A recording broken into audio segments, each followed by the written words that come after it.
मेरे प्यारे देशवासियों, नमस्कार। मन की बात का ये 91वां एपिसोड है। हम लोगों ने पहले इतनी सारी बातें की है, अलग अलग विषयों पर अपनी बात साझा की है, लेकिन इस बार मन की बात बहुत खास है। इसका कारण है इस बार का स्वतंत्रता दिवस, जब भारत अपनी आजादी के 75 वर्ष पूरे करेगा। हम सभी बहुत अद्भुत और ऐतिहासिक पल के गवाह बनने जा रहे हैं। ईश्वर ने ये हमें बहुत बड़ा सौभाग्य दिया है। आप भी सोचिए, अगर हम गुलामी के दौर में पैदा हुए होते तो इस दिन की कल्पना हमारे लिए कैसी होती। गुलामी से मुक्ति की वो तड़प, पराधीनता की बेड़ियों से आजादी की वो बेचैनी कितनी बड़ी रही होगी। वो दिन जब हम हर दिन लाखों लाख देशवासियों को आजादी के लिए लड़ते, जूझते, बलिदान देते देख रहे होते। जब हम हर सुबह इस सपने के साथ जग रहे होते कि मेरा हिंदुस्तान कब आजाद होगा, और हो सकता है हमारे जीवन में वो भी दिन आता जब वंदे मातरम और भारत मां की जय बोलते हुए हम आने वाली पीढ़ियों के लिए अपना जीवन समर्पित कर देते, जवानी खपा देते। साथियों, 31 जुलाई यानी आज ही के दिन हम सभी देशवासी शहीद उधम सिंह जी की शहादत को नमन करते हैं। मैं से अन्य सभी महान क्रांतिकारियों को अपनी विनम्र श्रद्धांजलि अर्पित करता हूं, जिन्होंने देश के लिए अपना सर्वस्व न्योछावर कर दिया। साथियों, मुझे ये देखकर बहुत खुशी होती है कि आजादी का अमृत महोत्सव एक जन आंदोलन का रूप ले रहा है। सभी क्षेत्रों और समाज के हर वर्ग के लोग इससे जुड़े अलग अलग कार्यक्रमों में हिस्सा ले रहे हैं। ऐसे ही एक कार्यक्रम इस महीने की शुरुआत में मेघालय में हुआ।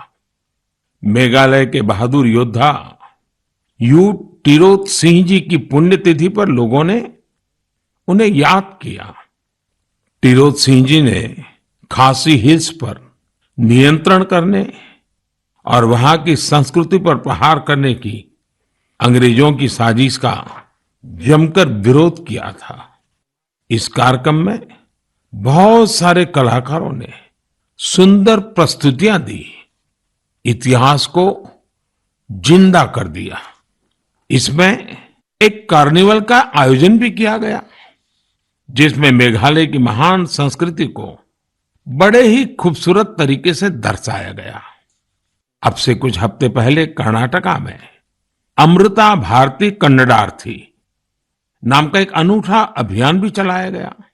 इसमें राज्य की 75 जगहों पर आजादी के अमृत महोत्सव से जुड़े बड़े भव्य कार्यक्रम आयोजित किए गए। इनमें कर्नाटका के महान स्वतंत्रता सेनानियों को याद करने के साथ ही स्थानीय साहित्यिक उपलब्धियों को भी सामने लाने की कोशिश की गई। साथियों, इसी जुलाई में एक बहुत ही रोचक प्रयास हुआ है, जिसका नाम है आजादी की रेलगाड़ी और रेलवे स्टेशन। इस प्रयास का लक्ष्य है कि लोग आजादी की लड़ाई में भारतीय रेल की भूमिका को जानें। देश में अनेक ऐसे रेलवे स्टेशन हैं जो स्वतंत्रता आंदोलन के इतिहास से जुड़े हैं। आप भी इन रेलवे स्टेशनों के बारे में जानकर हैरान होंगे। झारखंड के गोमो जंक्शन को अब आधिकारिक रूप से नेताजी सुभाष चंद्र बोस जंक्शन गोमो के नाम से जाना जाता है। जानते हैं क्यों? दरअसल इसी स्टेशन पर कालका मेल में सवार होकर नेताजी सुभाष ब्रिटिश अफसरों को चकमा देने में सफल रहे थे। आप सभी ने लखनऊ के पास काकोरी रेलवे स्टेशन का नाम भी जरूर सुना होगा। इस स्टेशन के साथ राम प्रसाद बिस्मिल और अशफाक उल्लाह खान जैसे जाबाजों का नाम जुड़ा है।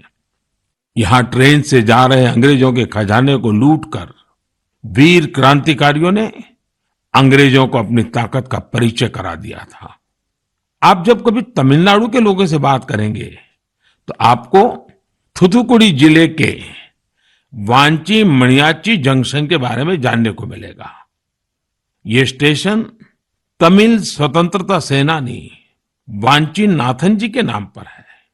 ये वही स्थान है जहां 25 साल के युवा वांची ने ब्रिटिश कलेक्टर को उसके किए की सजा दी थी। साथियों, ये लिस्ट काफी लंबी है। देश भर के 24 राज्यों में फैले ऐसे 75 रेलवे स्टेशनों की पहचान की गई है। इन 75 स्टेशन को बहुत ही खूबसूरती से सजाया जा रहा है। इनमें कई तरह के कार्यक्रमों का भी आयोजन हो रहा है। आपको भी समय निकालकर अपने पास के ऐसे ऐतिहासिक स्टेशन पर जरूर जाना चाहिए।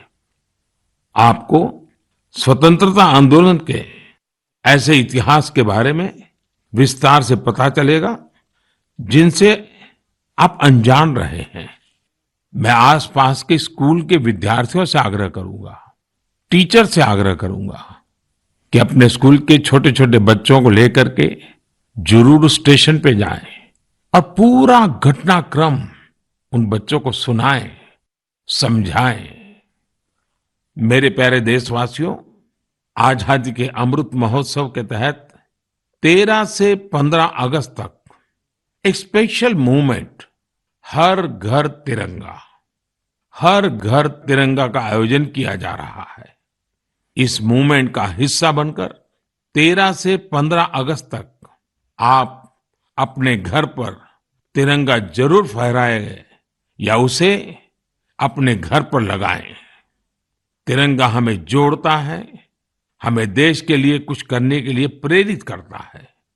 मेरा एक सुझाव ये भी है कि 2 अगस्त से 15 अगस्त तक हम सभी अपनी सोशल मीडिया प्रोफाइल पिक्चर में तिरंगा लगा सकते हैं।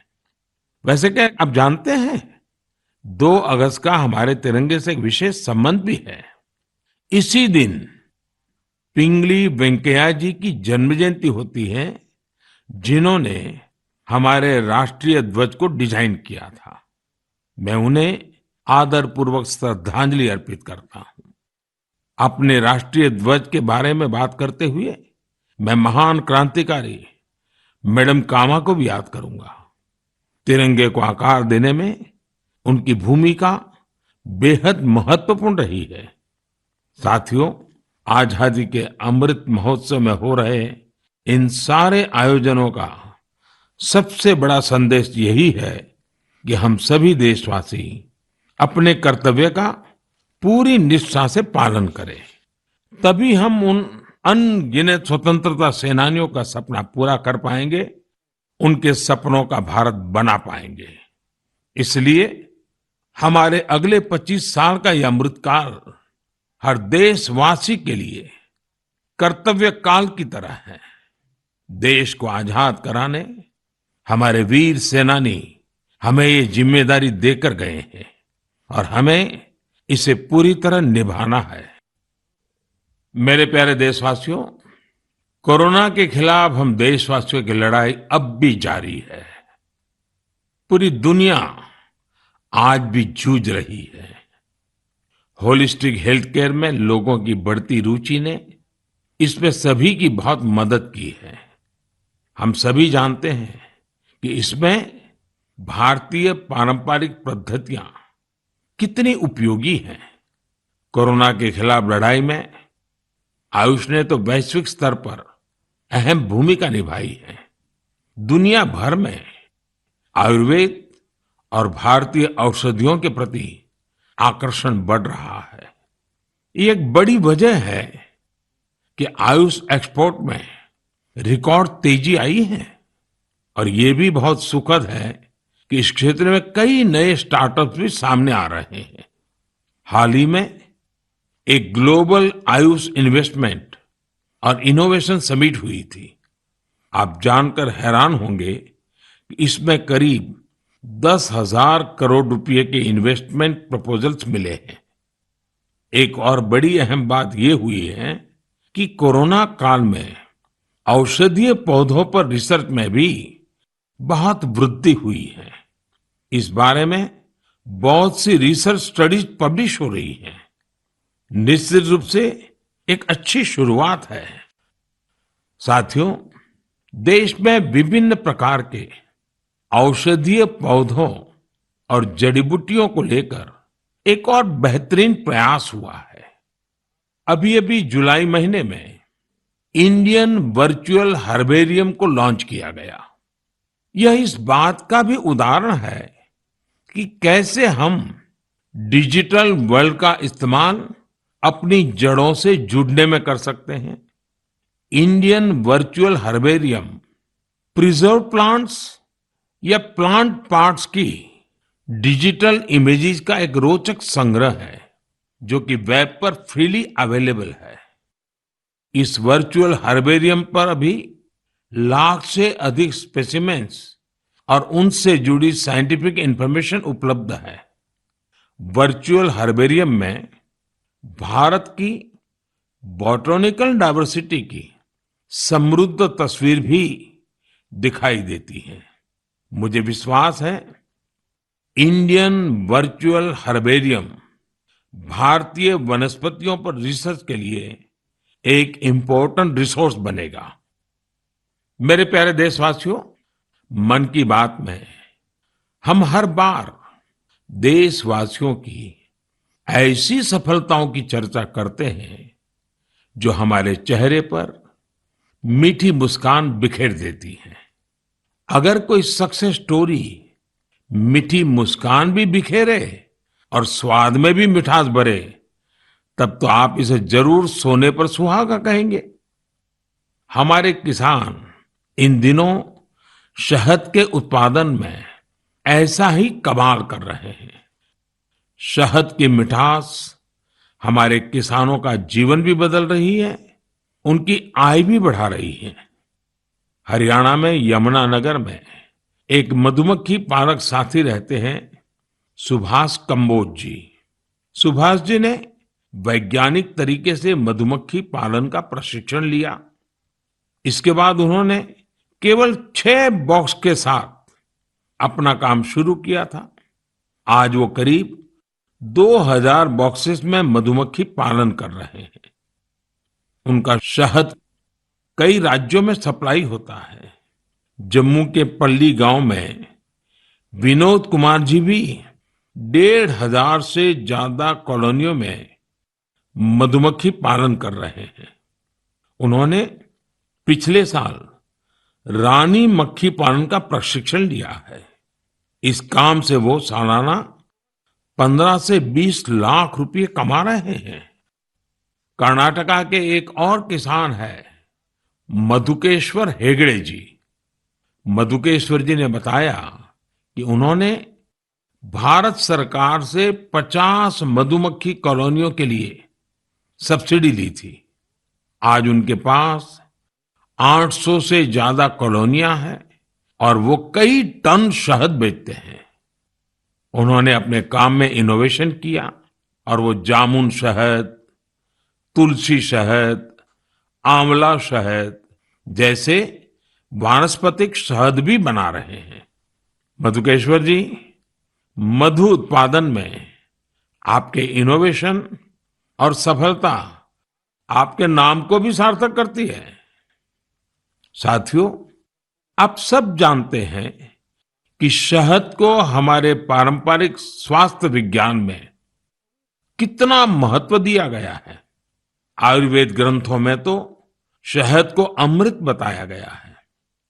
शहद न केवल हमें स्वाद देता है बल्कि आरोग्य भी देता है।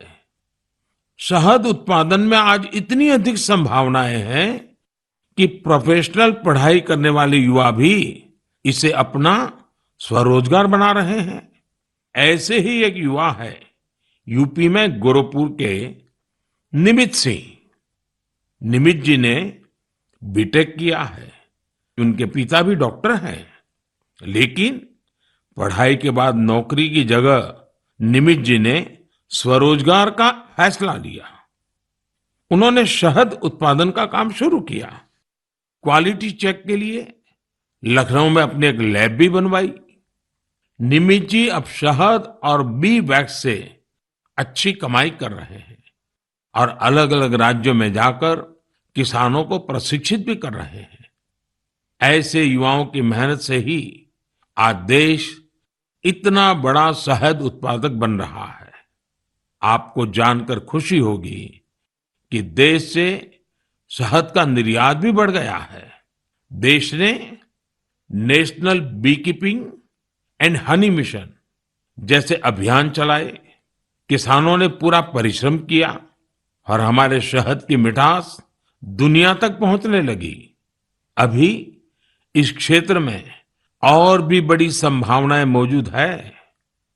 मैं चाहूंगा कि हमारे युवा इन अवसरों से जुड़कर उनका लाभ लें और नई संभावनाओं को साकार करें। मेरे प्यारे देशवासियों, मुझे हिमाचल प्रदेश से मन की बात के एक श्रोता श्रीमान आशीष बहल जी का एक पत्र मिला है। उन्होंने अपने पत्र में चंबा के मिंजर मेले का जिक्र किया है। दरअसल मिंजर मक्के के फूलों को कहते हैं। जब मक्के में मिंजर आते हैं तो मिंजर मेला भी मनाया जाता है और इस मेले में देश भर के पर्यटक दूर दूर से हिस्सा लेने के लिए आते हैं। संयोग से मिंजर मेला इस समय चल भी रहा है। आप अगर हिमाचल घूमने गए हुए हैं तो इस मेले को देखने चंबा जा सकते हैं। चंबा तो इतना खूबसूरत है कि यहाँ के लोक गीतों में बार बार कहा जाता है, चंबे एक दिन ओना कने महीना रहना। यानी जो लोग एक दिन के लिए चंबा आते हैं वे इसकी खूबसूरती देखकर महीने भर यहां रह जाते हैं। साथियों, हमारे देश में मेलों का भी बड़ा सांस्कृतिक महत्व रहा है। मेले जन मन दोनों को जोड़ते हैं। हिमाचल में वर्षा के बाद जब खरीफ की फसलें पकती हैं, तब सितंबर में शिमला, मंडी, कुल्लू और सोलन में सैरी या शहर भी मनाया जाता है। सितंबर में ही जागरा भी आने वाला है। जागरा के मेलों में महासू देवता का आह्वान करके बीसू गीत गाए जाते हैं। महासू देवता का ये जागर हिमाचल में शिमला, किन्नौर और सिरमौर के साथ साथ उत्तराखंड में भी होता है। साथियों, हमारे देश में अलग अलग राज्यों में आदिवासी समाज के भी कई पारंपरिक मेले होते हैं। इनमें से कुछ मेले आदिवासी संस्कृति से जुड़े हैं तो कुछ का आयोजन आदिवासी इतिहास और विरासत से जुड़ा है। जैसे कि आपको अगर मौका मिले तो तेलंगाना के मेडारम का 4 दिवसीय समक्का सरलम्मा जात्रा मेला देखने जरूर जाइए। इस मेले को तेलंगाना का महाकुंभ कहा जाता है। सरलम्मा जात्रा मेला 2 आदिवासी महिला नायिकाओं समक्का और सरलम्मा के सम्मान में मनाया जाता है। ये तेलंगाना ही नहीं बल्कि छत्तीसगढ़, महाराष्ट्र और आंध्र प्रदेश के कोया आदिवासी समुदाय के लिए आस्था का बड़ा केंद्र है। आंध्र प्रदेश में मारीदम्मा का मेला भी आदिवासी समाज की मान्यताओं से जुड़ा बड़ा मेला है। मारीदम्मा मेला ज्येष्ठ अमावस्या से आषाढ़ अमावस्या तक चलता है और यहाँ का आदिवासी समाज इसे शक्ति उपासना के साथ जोड़ता है। यहीं पूर्वी गोदावरी के पेद्दापुरम में मरिदम्मा मंदिर भी है। इसी तरह राजस्थान में गरासिया जनजाति के लोग वैशाख शुक्ल चतुर्दशी को सियावा का मेला या मनखारो मेला का आयोजन करते हैं। छत्तीसगढ़ में बस्तर के नारायणपुर का मावली मेला भी बहुत खास होता है। पास ही मध्य प्रदेश का भगोरिया मेला भी खूब प्रसिद्ध है। कहते हैं कि भगोरिया मेले की शुरुआत राजा भोज के समय में हुई है। तब भील राजा कासूमरा और बालून ने अपनी अपनी राजधानी में पहली बार ये आयोजन किए थे। तब से आज तक ये मेले उतने ही उत्साह से मनाए जा रहे हैं। इसी तरह गुजरात में तरणेतर और माधवपुर जैसे कई मेले बहुत मशहूर है।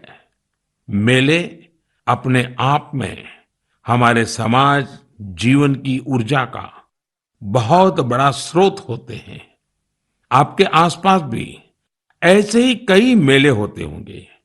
आधुनिक समय में समाज की पुरानी कड़ियां एक भारत श्रेष्ठ भारत की भावना को मजबूत करने के लिए बहुत जरूरी है।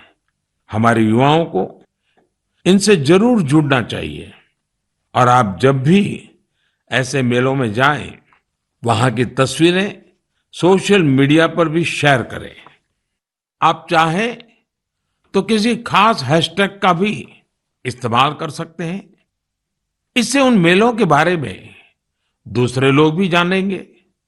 आप कल्चर मिनिस्ट्री की वेबसाइट पर भी तस्वीरें अपलोड कर सकते हैं। अगले कुछ दिन में कल्चर मिनिस्ट्री एक कंपटीशन भी शुरू करने जा रही है, जहां मेलों की सबसे अच्छी तस्वीरें भेजने वालों को इनाम भी दिया जाएगा। तो फिर देर नहीं कीजिए, मेलों में घूमिए, उनकी तस्वीरें साझा करिए और हो सकता है आपको इसका इनाम भी मिल जाए। मेरे प्यारे देशवासियों, आपको ध्यान होगा मन की बात के एक एपिसोड में मैंने कहा था कि भारत के पास टॉयज एक्सपोर्ट्स में पावर हाउस बनने की पूरी क्षमता है। मैंने स्पोर्ट्स और गेम्स में भारत की समृद्ध विरासत की खास तौर पर चर्चा की थी।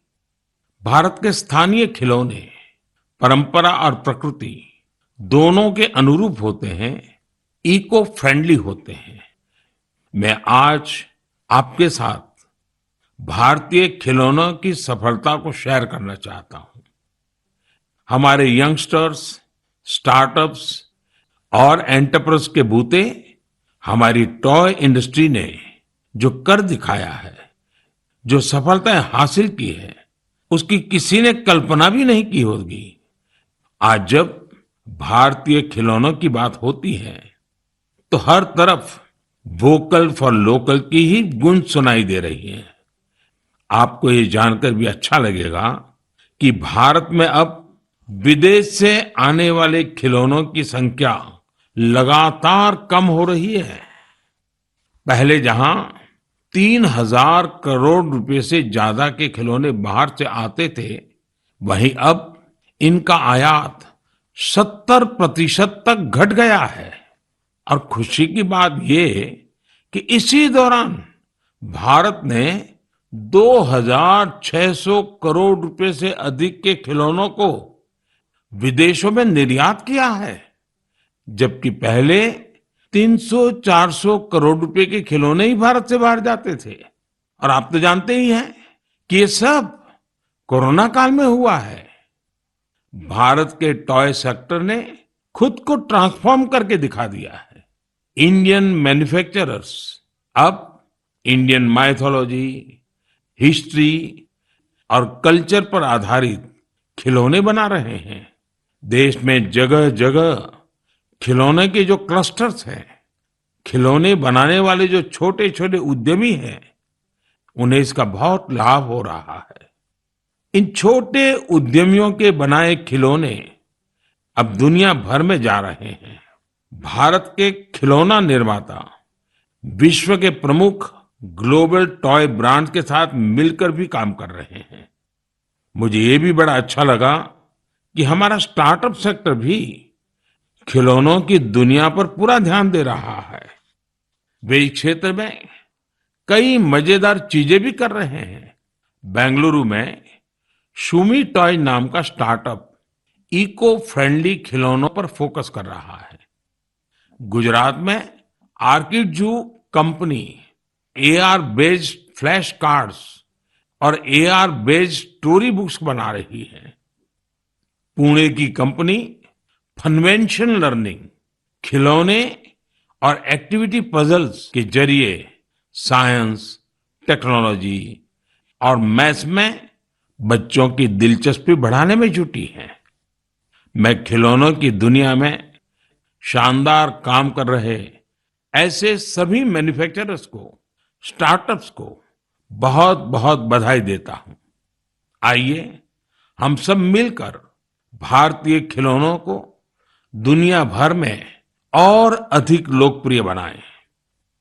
इसके साथ ही मैं अभिभावकों से भी आग्रह करना चाहूंगा कि वे अधिक से अधिक भारतीय खिलौने, पजल्स और गेम्स खरीदें। साथियों, क्लासरूम हो या खेल का मैदान, आज हमारे युवा हर क्षेत्र में देश को गौरवान्वित कर रहे हैं। इसी महीने पीवी सिंधु ने सिंगापुर ओपन का अपना पहला खिताब जीता है। नीरज चोपड़ा ने भी अपने बेहतरीन प्रदर्शन को जारी रखते हुए वर्ल्ड एथलेटिक चैंपियनशिप में देश के लिए सिल्वर मेडल जीता है।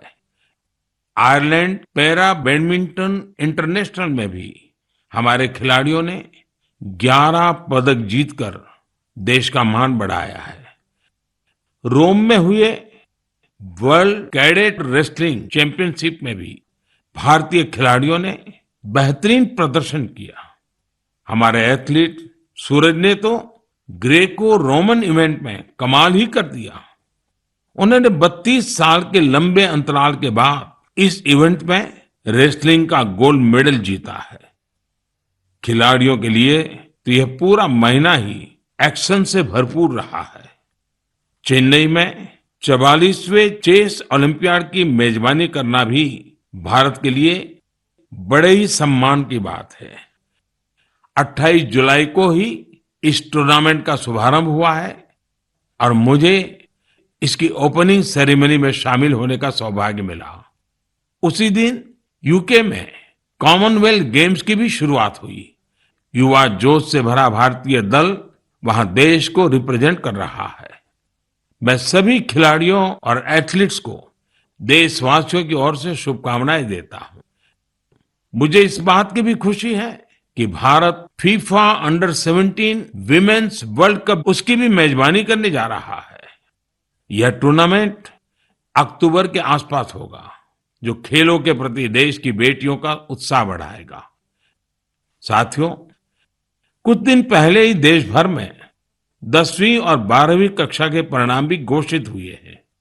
मैं उन सभी स्टूडेंट्स को बधाई देता हूं जिन्होंने अपने कठिन परिश्रम और लगन से सफलता अर्जित की है। महामारी के चलते पिछले 2 साल बेहद चुनौतीपूर्ण रहे हैं। इन परिस्थितियों में भी हमारे युवाओं ने जिस साहस और संयम का परिचय दिया, वह अत्यंत सराहनीय है। मैं सभी के सुनहरे भविष्य की कामना करता हूं। मेरे प्यारे देशवासियों, आज हमने आजादी के 75 साल पर देश की यात्रा के साथ अपनी चर्चा शुरू की थी। अगली बार जब हम मिलेंगे तब हमारे अगले 25 साल की यात्रा भी शुरू हो चुकी होगी। अपने घर और अपनों के घर पर हमारा प्यारा तिरंगा फहरे, इसके लिए हम सबको जुटना है। आपने इस बार स्वतंत्रता दिवस को कैसे मनाया? क्या कुछ खास किया? ये भी मुझसे जरूर साझा करिएगा। अगली बार हम अपने इस अमृत पर्व के अलग अलग रंगों पर फिर से बात करेंगे। तब तक के लिए मुझे आज्ञा दीजिए।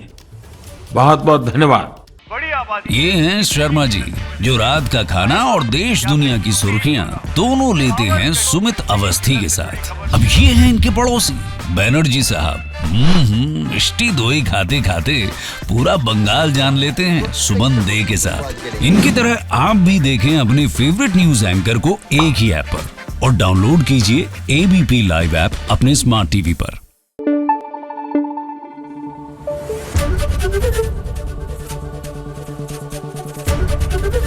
एबीपी न्यूज आपको रखे आगे।